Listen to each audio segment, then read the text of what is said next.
And Dil Raju గారు. Thank you Dallas and Rajesh come here.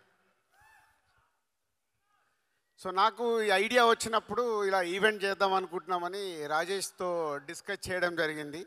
So మా దగ్గర చేయండి అన్న, ఆ ఈవెంట్ ఎలా ఉండబోతుందో మేము చూపిస్తా అన్నాడు. నిజంగా మీ లోపలికి వచ్చి చూసినప్పుడు మాకు ఆ ఫీలింగ్ కలిగించినందుకు రాజేష్కి, ఇక్కడ ఉన్న mega and power star and mega power star అభిమానులందరికీ, తెలుగు ప్రేక్షకులందరికీ థ్యాంక్ యూ రాజేష్. ఆసమ్.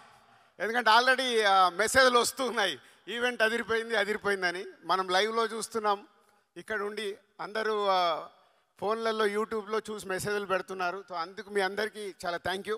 1998లో మా వెంకటేశ్వర ఫిలిమ్స్ ఒకే ఒకటి సినిమాతో ప్రారంభమైంది. సో అప్పుడు ఫస్ట్ నేను శంకర్ గారిని కలవడం, అది ఎప్పుడంటే సినిమా రిలీజ్ అయ్యాక 100 Days షీల్డ్ చంద్రబాబు గారు అండ్ శంకర్ గారు చేతుల మీద తీసుకున్న it's a memory for me. అలా ఒకే ఒకటి నుంచి డిస్ట్రిబ్యూటర్గా కంటిన్యూ అవుతున్నప్పుడు ఎన్నో సినిమాలు శంకర్ గారి చూస్తూ ఉన్నాం. వైశాలి అని మళ్ళీ తెలుగులో వారు నీరమని ఈరమన్ తమిళ్లో తీసిన సినిమాని తెలుగులో రిలీజ్ చేయమని అడిగారు. సో ఆ రోజు నాకు ఇది బ్యూటిఫుల్ మెమొరీ అన్నట్టు. నేను ముందు కూర్చొని సినిమా చూస్తుంటే నా వెనకాల శంకర్ గారు ఒక ఆడియన్ లాగా వెనకాల కూర్చొని నాకు సినిమా చూపించాడు. Sir that for ever my memorable moment. ఒక లెజెండరీ డైరెక్టర్ ముందు కూర్చొని నేను సినిమా చూశానని. అలా జర్నీ చేస్తున్న మాకు ఈ సినిమా శంకర్ గారు మా కో డైరెక్టర్ నరసింహారావు ద్వారా ఈ సినిమా గురించి నేను అడిగినప్పుడు రాజుగారితో సినిమా చెయ్యాలి, తెలుగు సినిమా చెయ్యాలి. సో దానికి నాకు రాజుగారే రైట్ అని నమ్మినందుకు ముందు శంకర్ గారికి థ్యాంక్ యూ. ఎన్నో సినిమాలు తీసిన శంకర్ గారు ఫస్ట్ టైం తెలుగులో ఒక స్ట్రేట్ సినిమా చేయడం. ఇందాక సుకుమార్ చెప్పాడు, ఎంతోమందికి మన కోరిక శంకర్ గారు లాంటి వాళ్ళు తెలుగు సినిమా ఒకటి చేస్తే బాగుండు అని. అది ఈ సినిమా ద్వారా మా సంస్థకు అవకాశం రావడం it's a very happy sir. Thank you. ఈ సినిమా అనుకున్న తర్వాత RRR షూటింగ్లో నేను చరణ్ గారిని కలవడం జరిగింది. చరణ్ గారిని కలిసి నేను చెప్పినప్పుడు న్యాచురల్గా RRR తర్వాత శంకర్ గారి సినిమా అంటే ఒక గ్లోబల్ స్టార్కి ఎలా ఉంటుంది పోతే అది మీరు జాన్ 10th రోజు చూస్తారు, అది మీకు తెలియదు. జాన్ 10th రోజు చూస్తారు కాబట్టి ఆ రోజు అర్థమవుద్ది. సో అలా శంకర్ గారితో జర్నీ స్టార్ట్ అయిన తర్వాత ఈ కథను అనుకోవడము, చరణ్ గారు ఈ సినిమాకి రావడం, చాలా 50 సినిమాలు అయిపోయాయి. 50వ సినిమా ఒక స్పెషల్ కావాలి. ఆ వెంకటేశ్వర స్వామి మాకు కలిగించినట్టుగా నేను ఇంత భారీ బడ్జెట్తో ఎప్పుడు సినిమాలు తీయను, చాలా జాగ్రత్తగా సినిమాలు తీస్తాను. ఫస్ట్ టైం 50th ఫిలిం ఒక భారీ బడ్జెట్, ఒక పాన్ ఇండియా ఫిలిం, ఒక గ్లోబల్ స్టార్తో తీయడం అనేది అది శంకర్ గారు ఇచ్చిన మాకు అవకాశం. సో ఆ జాన్ 10th కోసం ఇవన్నీ పట్టుకొని కూర్చున్నాను. ఒక జర్నీ స్టార్ట్ అయిన తర్వాత చాలా కోవిడ్ వచ్చింది, మళ్ళీ షూటింగ్ మొదలైంది, కోవిడ్ వచ్చింది. ఇందాక మీరు దోప్ సాంగ్ చూసారు, అందరు మాస్క్లు వేసుకొని ఉన్నారు. సో అలా big journey about game changer with Shankar garu. Sir thank you. మనం ఎంత కష్టపడ్డా ఏమి చేసినా మేము మీ దగ్గరికి వెళ్ళి వచ్చే అప్లాజ్ గురించే వెయిట్ చేస్తాము. ఇప్పుడు మీకు దోప్ సాంగ్ ఎలా ఉంది? సో ఈ దోప్ సాంగ్ నేను 6/3 ఫోన్లో చూశాను. ఫస్ట్ ఫోన్లో చూసి చరణ్ గారికి మెసేజ్ పెట్టాను, సార్ ఈ సాంగ్తో డాలస్ మన ఈవెంట్ ఒక ఎక్కడ ఉంటుంది, బిగ్ సక్సెస్ కాబోతుంది. ఇలా చూసి సార్ శంకర్ సార్ మీకు తెలియదు, నేను అలా చూసినప్పుడు నా కళ్ళల్లో టీయర్స్ ఫామ్ అయ్యాయి. అంటే ఒక హ్యాపీనెస్. వావ్, శంకర్ గారి ఎన్నో సినిమాల్లో ఎన్నో పాటలు చూసినప్పుడు వచ్చిన ఒక ప్రేక్షకుడిగా వచ్చిన ఫీలింగ్, ఆహా ఇది మన సినిమాలో ఇలాంటి సాంగ్ ఉందా అని ఒక ఆనంద బాష్పాలు నాకు వచ్చాయి. నేను ఓన్లీ చరణ్ గారితో షేర్ చేశాను అది. So this song is going to blast అని. Thank you sir. అండ్ ఇలాంటి సినిమా మాకు రావడానికి, ఇంత పెద్ద సినిమా కావడానికి కారణం next is a global star Ram Charan garu. Charan గారు అనగానే ఫస్ట్ నాకు గుర్తుకొచ్చేది మా కళ్యాణ్ గారే. అంటే చిరంజీవి గారి చాలా సినిమాలు ప్రేక్షకుల్లాగా చూసాం. ఎన్నో సూపర్ హిట్లు, ఘరానా మౌడు, జయదేక వీడు, రౌడీ అల్లుడు, ఎన్నో సినిమాలు ఆడియన్గా ఎంజాయ్ చేశాను. కానీ డిస్ట్రిబ్యూటర్గా ఎంటర్ అయిన తర్వాత ఎంజాయ్ చేసిన సినిమా తొలి ప్రేమ.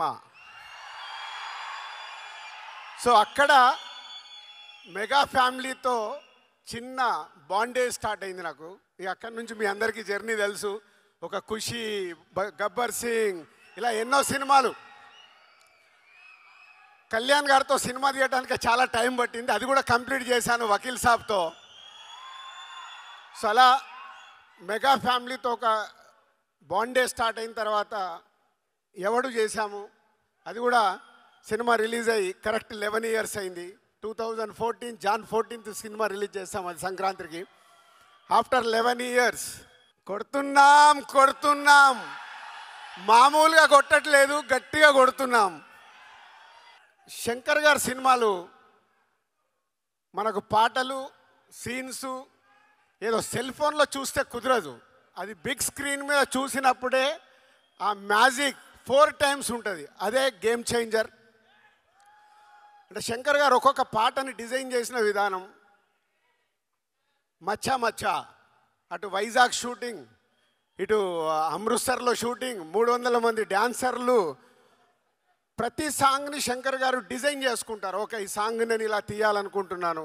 ప్రతి సాంగ్కి ఒక టాప్ కొరియోగ్రాఫర్ని పెట్టుకొని డిజైన్ చేస్తారు. అట్లా మచ్చా మచ్చా సాంగ్ కానీ, నానా హైరానా న్యూజిలాండ్లో చేశాం. అది చాలా ఎక్స్పెరిమెంట్ చేశారు మళ్ళీ ఆ సాంగ్ని శంకర్ గారు. అది రేపు మీకు థియేటర్లో చూసినప్పుడే అర్థమవుద్ది శంకర్ గారు విజన్ ఏంటి ఆ సాంగ్లో. అలాగే మీరు ఇప్పుడు ఈ సాంగ్ చూశారు, దోప్ సాంగ్. అలాగే జరగండి. ఆ సాంగ్ గురించి నేను చాలా మాట్లాడాలి, ఎందుకంటే అది ఆ సాంగ్ లీక్ అయింది. లీక్ అయిపోయిన తర్వాత రకరకాల కామెంట్స్ చూస్తున్నాం. శంకర్ గారు నేను అడిగాను, సార్ లీక్ అయింది సాంగ్, మనం రిలీజ్ చేసేయాలని. అలా అనుకొని ఆ సాంగ్ రిలీజ్ చేశాం. కానీ శంకర్ గారికి నాకు తెలుసు is not happy, not satisfy. కానీ అది రేపు మీ అందరికీ థియేటర్లో చూపిస్తాడు. శంకర్ గారు ఆ సాంగ్ ఏంటి, ప్రభుదేవ గారి కొరియోగ్రాఫ్ ఏంటి, రామ్ చరణ్ గారి డ్యాన్స్ ఏంటి, రేపు మీకు థియేటర్లో చూసినప్పుడే అర్థమవుద్ది.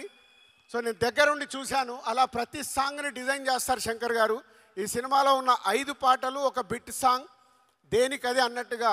మీరు 4 చూశారు, ఇందాక అంజలి చెప్పింది ఇంకొక సాంగ్ ఉంది. సాంగ్ వేணுమా సాంగ్ ఇరుకు,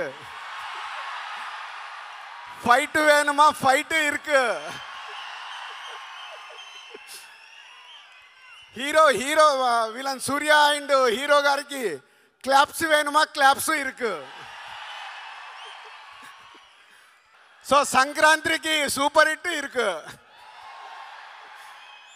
సో అలా రామ్ చరణ్ గారు అండ్ సూర్య గారి మధ్యలో జరిగే సీన్స్ మన తెలుగు రాష్ట్రాల్లో చాలా ఇన్సిడెంట్స్ చూస్తున్నాం.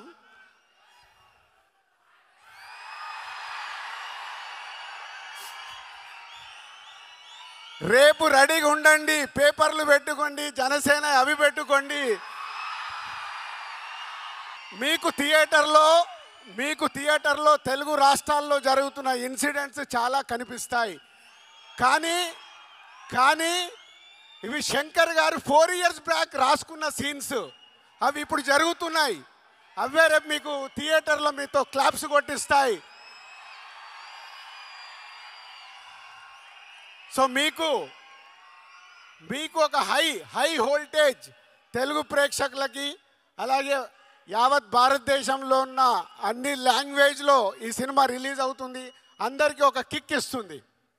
అలాగే మై టెక్నీషియన్స్ తమన్ శంకర్ గారి శిష్యుడు. ఇందాక అందరం చూసాము, ఒక్కొక్క సాంగ్ని డైరెక్టర్ గారితో కూర్చొని డిజైన్ చేశారు సౌండ్ పరంగా. విజువల్స్ శంకర్ గారు ట్వీట్. చాలా తిరు గారు and editors and other cost and crew ఈ సినిమా కోసం చాలా కష్టపడ్డాం. ఇది బిగ్ జర్నీ.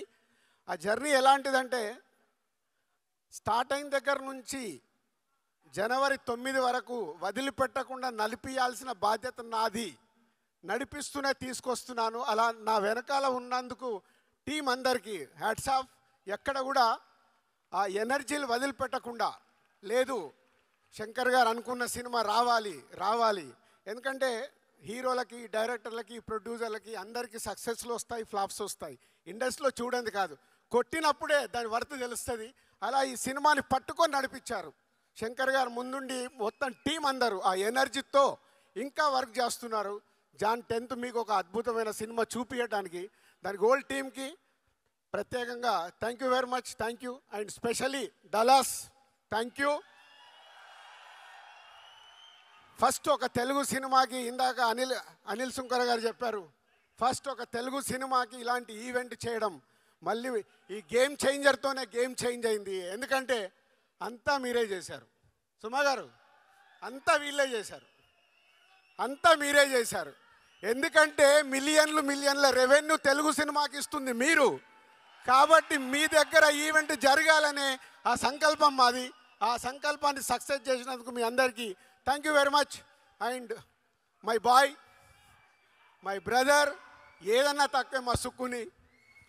ఒక ఆర్య సినిమాతో మొదలై ఆర్య అప్పుడు నేను సుక్కుని ఇంట్రడ్యూస్ చేయడం కాదు, ఇద్దరం కలిసి జర్నీ మొదలు పెట్టాం. అదొక అద్భుతమైంది. ఆ అద్భుతం ఈరోజు మనకు ఒక అద్భుతమైంది సుకుమార్ అనే వ్యక్తి ద్వారా. ఇవాళ ఆల్ ఇండియాలో మన సుకుమార్ పేరు చెప్తే వా అనుకునే రేంజ్లో ఉన్నందుకు ఈరోజు మేము పిలవగానే ఇక్కడికి వచ్చినందుకు thank you Sukku and Buchibabu and Anil garu and Satish garu అందరికీ thank you very much, thank you.